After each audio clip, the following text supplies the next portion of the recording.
Assalamualaikum warahmatullahi wabarakatuh.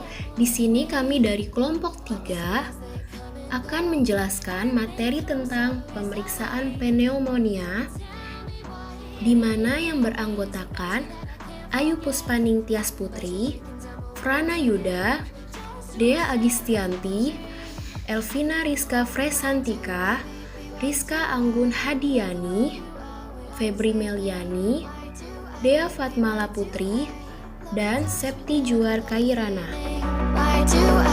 Pemeriksaan pneumonia.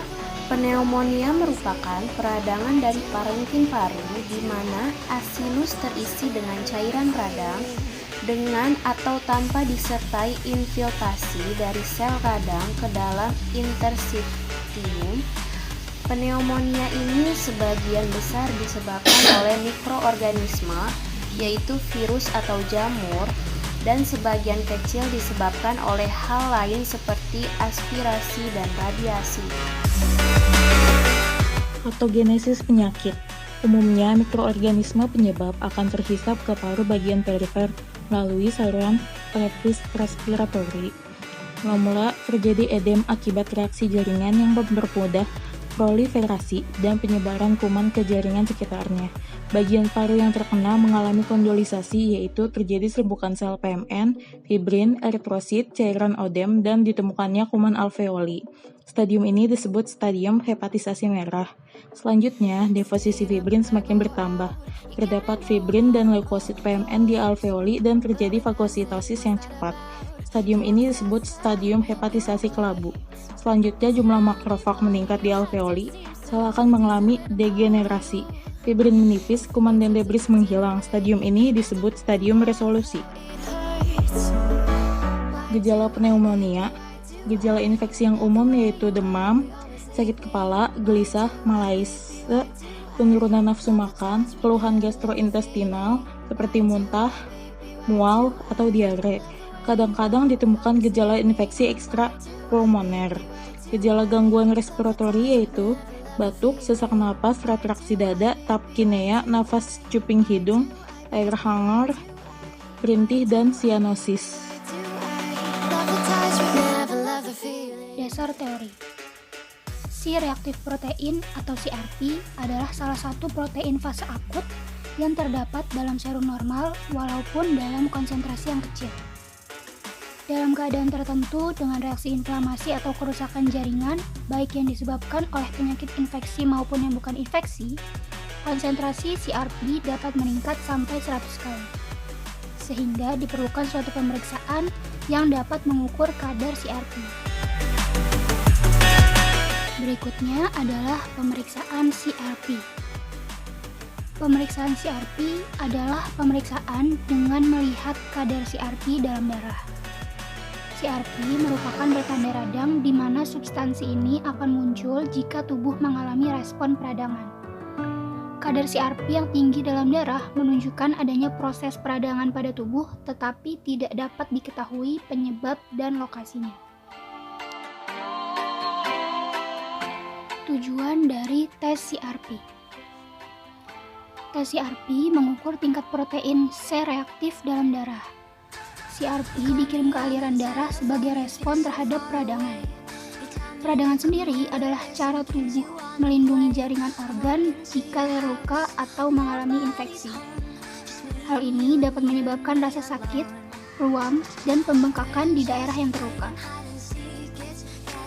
Penyebab-penyebab dari peradangan tersebut bisa karena infeksi jamur, infeksi pada tulang yang disebut osteomielitis, gangguan autoimun seperti lupus atau rheumatoid arthritis, penyakit radang usus, gangguan yang menyebabkan pembengkakan dan perdarahan di usus, infeksi bakteri seperti sepsis, atau kondisi yang berbahaya dan kadangkala dapat mengancam jiwa. Uji laboratorium dengan menggunakan metode Sandwich-ELISA. Di sini prinsipnya adalah CRP di dalam serum akan bereaksi dengan antibodi yang terikat pada konjugat gold colloidal particle yang ada pada membran tes. Jika terdapat CRP dalam sampel pada level patologis, maka akan terbentuk warna merah sampai coklat pada area tes dengan intensitas warna yang proporsional terhadap kadar. Intensitas warna diukur secara kuantitatif dengan menggunakan Nyquist Reader Tool. Uji laboratorium menggunakan metode aglutinasi lateks. Pemeriksaan ini bertujuan untuk mengetahui ada tidaknya antigen C reaktif protein atau CRP di dalam serum serta perkiraan kadarnya. Prinsip dari pemeriksaan ini adalah antigen C reaktif protein di dalam serum akan bereaksi secara imunologis dengan antibodi anti-C reaktif protein di dalam partikel lateks sehingga akan terjadi aglutinasi. Alat dan bahan. Alat yang digunakan pada metode CRP ini, yang pertama, slide aglutinasi, lalu ada mikropipet, tip mikropipet, tabung paku merah, lalu ada tube eventop dan juga truk tabung. Kemudian pada bahan yang digunakan yaitu ada serum, reagen CRP latex, buffer salin, lalu kemudian NaCl 0,9%. Untuk cara kerjanya, di sini ada cara kerja secara kualitatif. Yang pertama, kita harus menyiapkan alat dan bahan. Kemudian, ditambahkannya masing-masing 50 mikroliter kontrol positif, kontrol negatif, dan juga serum pada lingkaran slide.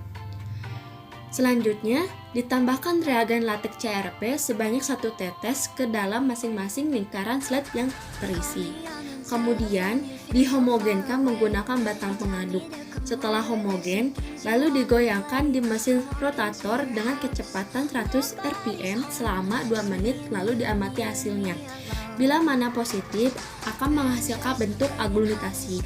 Lalu, serum yang positif akan dilakukan pada tes semi kuantitatif. Cara kerja semi kuantitatif. Yang pertama, disiapkan slide aglutinasinya sebanyak 6 lingkaran. Untuk lingkaran yang pertama dan kedua digunakan untuk kontrol positif dan kontrol negatif. Pada lingkaran ketiga, keempat, kelima, dan keenam ditambahkan NaCl 0,9% sebanyak 50 mikron. Pada lingkaran ketiga ditambahkan 50 mikron serum dan dihomogenkan.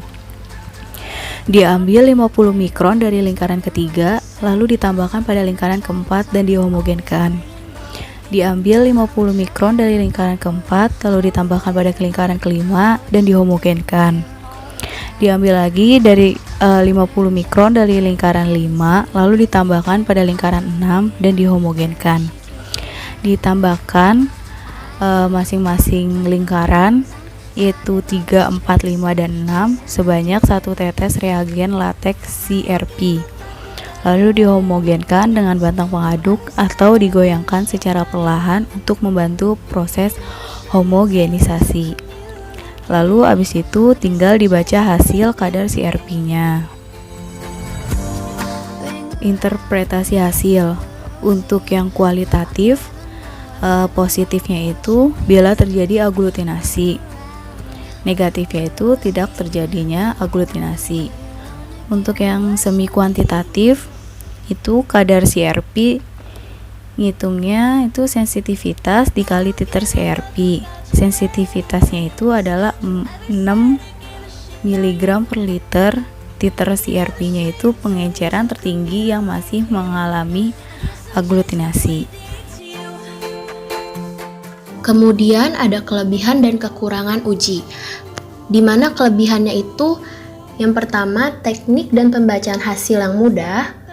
Yang kedua tes pemeriksaan spesifik dan sensitif. Nah, spesifik ini berarti dia bersifat khusus. Sensitivitas itu berarti dia cepat menerima rangsangan atau suatu kepekaan. Jadi dia itu cepat menerima dan dia itu mengukur proporsi positif sebenarnya yang dimana kemungkinan kasus terdiagnosa dengan benar. Sedangkan kekurangannya adalah CRP akan bereaksi positif pada infeksi atau inflamasi tubuh selain pneumonia. Tes CRP yang lebih sensitif ini bisa disebut juga dengan high sensitivity C reaktif protein. bisa dilakukan untuk menentukan resiko seseorang terkena penyakit jantung juga.